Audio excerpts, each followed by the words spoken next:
Hey guys, what's up? Jubita back with a new video, where today I'm going to be talking about the most significant student-sensei relationship in the verse, that being between Naruto and the pervy sage. Now, I wouldn't dare call it an underrated ship, but I often see Jiraiya get shat on by the fact that Naruto had the least impressive growth rate in comparison to Sasuke and Sakura over the time skip. So I'm here to give Jiraiya Sensei his flowers and talk about how instrumental he was to Naruto's development. And not just in terms of jutsu creation, but more so how he influenced his ideology and made him grow into the young hero that would defeat pain. I'll also go over their training in the time skip and talk about why I think their student sensei-ship is, while at times both crude and offensive, still is the most heartwarming in the franchise. Make sure you drop a like, and other than that, let's jump straight to it. So I wanted to start it off by talking about Jiraiya's negligence of Naruto in his early years, or how he wasn't available during his childhood. I mean, given that Jiraiya was Minato's sensei, and he's the one that named Naruto, you'd think he'd make an appearance earlier. Though I think that this is a character flaw on his part, and the Sannin are just one example of how the shinobi world destroys individuals. The three of them fought on the front lines during the Second Great Ninja War. Tsunade faced the most losses, with both her brother and her lover killed by the war. She developed a case of hemophobia and quit the life of the shinobi, and took to the road to go drinking and gambling. Orochimaru would take an even darker turn. He literally gave his humanity up for science and to unlock the mysteries of nature. He decided to pursue knowledge at all costs, and while he's a bit more of an extreme case, the Sannin had all collectively given up on peace after the Great War.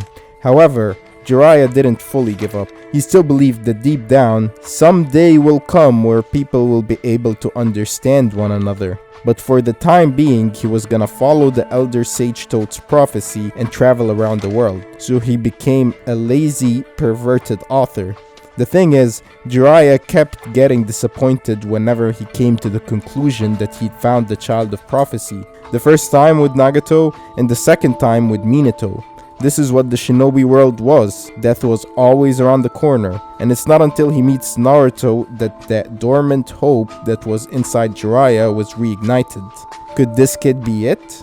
The prophecy given to Jiraiya by the great elder sage said that he was gonna have an apprentice, and that apprentice was gonna bring about a great change to the ninja world. Either great stability or destruction, the likes of which has never been seen before. Jiraiya was to be the one to guide this revolutionary change. And eventually, a time will come where Jiraiya will have to make a critical selection, and Jiraiya's choice would direct the way this great change would go. Since that time, Jiraiya spent his life looking for the Child of Prophecy, and despite the failures of the past, his dream didn't die, and he took an interest in Naruto. I mean, the kid reminded him of himself when he was younger. They both had an endearing knucklehead vibe. Naruto himself has the power to inspire change in people, and Jiraiya took note of that. Eventually, Jiraiya took Naruto under his wing, and the both of them spent 2 years abroad training for Naruto to get prepared for the Akatsuki. Jiraiya gets a lot of criticism for Naruto's inadequate progression over the time skip, in comparison to Sasuke and Sakura at least. They have to remember that Sakura progressed so much because she didn't have any proper training before, and Sasuke and Orochimaru dabbled with all sorts of forbidden techniques. Sasuke had a powerful goal driving him, one that was stronger than Naruto's at that time. Jiraiya and Naruto spent a lot of training sessions trying to control the Nine Tails' power, but Naruto wasn't ready yet, and every time the Nine Tails would get loose, it'd run amok. Jiraiya also spent a lot of time teaching Naruto the basics, as Naruto was still lacking behind in some basic concepts like breaking out of Genjutsu. Not to mention that Jiraiya had already been teaching Naruto Kage level techniques prior to leaving to train with him, like the Rasengan and the summoning jutsu. So you could say that Sasuke and Sakura had to catch up. Plus, Jiraiya taught Naruto a lot more than just ninjutsu. Jiraiya was like a mentor figure to Naruto, and his wisdom shaped Naruto's character. He taught him about life and about compassion, and Naruto looked up to and took a lot from Jiraiya. He was a lot closer to him than Minato. Unfortunately, he wouldn't get to see Naruto at his prime. When Jiraiya was outnumbered by the pains, when he was nearing his end, Jiraiya made the critical selection. He decided to believe that Naruto was the child of prophecy and chose to sacrifice himself so that he could get a message out regarding Pain's secret. Jiraiya had told Tsunade earlier that it was their role to aid the next generation. To achieve that, he'd gladly risk his life. And this loss was so significant that it made Naruto finally understand Sasuke's feelings of loss. Like Sasuke, he immediately leaves the village in search for power in order to become strong enough to avenge his sensei. And these feelings of anger are only amplified once Naruto is summoned back to the village and sees the destruction caused by Pain. It was a clash between the two children of prophecy. Naruto was confronted with his toughest challenge yet. When Pain asked him how he would tackle all this hatred to create peace, he didn't know how to answer Pain. But he thought of what Master Jiraiya told him, how he wanted Naruto to inherit his quest to find peace in the shinobi world, but it was easier said than done.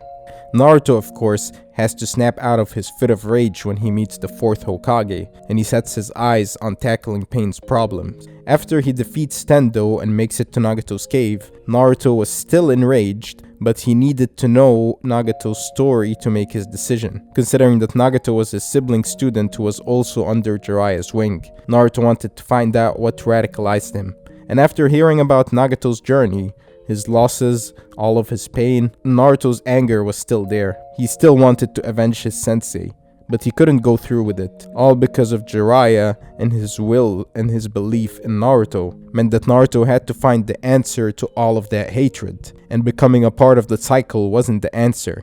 The way that Naruto swayed Nagato over, it wasn't with his own words, but with Jiraiya's. Jiraiya's first novel was the tale of a gutsy ninja that was determined to find peace. It was almost an autobiographical novel about Jiraiya's adventures, but certain elements and words were taken directly from Nagato. When Nagato told Jiraiya that he was going to break the curse of hatred, that if there was such a thing as peace, that somehow he's going to find it, and that what was more important than how to achieve it was the power to believe that that peace will happen. Jiraiya drew inspiration for his main character from those words, and he also named him based on a ramen condiment. The main character that was based on Jiraiya, inspired by Nagato, and named Naruto. This book represented Naruto's will. That is why Naruto decided to forgive his opponent. Naruto saw his name as a precious heirloom handed down by his master, alongside his quest for peace. He was the embodiment of the main character in Jiraiya's novel, his unbreakable determination. Even his phrase, "give up on trying to make me give up," which Naruto used when he defeated Tendo, was directly from the novel, which was based on Jiraiya himself. And it was his will that helped him break through to Nagato. Had Naruto just followed the cycle of hatred and killed his opponent, then he would dishonor his master's words. And it was thanks to that empathy that Nagato revived the villagers he killed. So in turn, it was all thanks to Jiraiya. Jiraiya was an empathetic man who tried to advocate for peace wherever he went. When he came across 3 war orphans fending for themselves, he took them under his wing and decided to teach them ninjutsu so they could protect each other, which is part of the reason I respect Jiraiya's character so much. He wasn't the strongest ninja alive, and he had his character flaws. I mean, he would occasionally steal Naruto's wallet and use it up in the brothel, which while obviously is a gag trait of the pervy sage, it also makes him come off as more human. And more importantly, it was his will and desires instilled into his students that would bring about true peace. That's why I think the Naruto-Jiraiya student relationship is the best the franchise has to offer, and I wanted to make a short video commemorating the sensei that made it all possible.